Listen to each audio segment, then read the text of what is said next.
पूछे तुलसी से दिलवा की बात हो नारायण। पूछे तुलसी से धरती हमरे माता होए, मेघ हमरे पिता हो। धरती हमरे माता होए, मेघ हमरे पिता हो। गोकुल नगरिया में भइल बा बियाह नारायण। पूछे तुलसी से दिलवा की बात हो नारायण।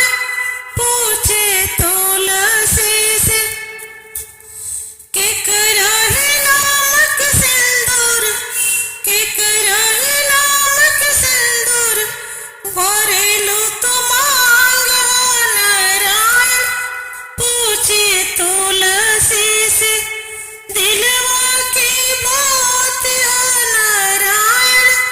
पूछे तुलसी से कहाँ तोर नैहर तुलसी, कहाँ तोहर सासुर।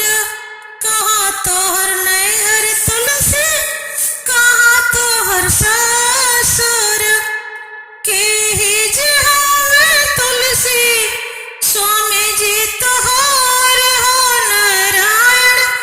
पूछे तुलसी से दिलवा की हाल हो नारायण।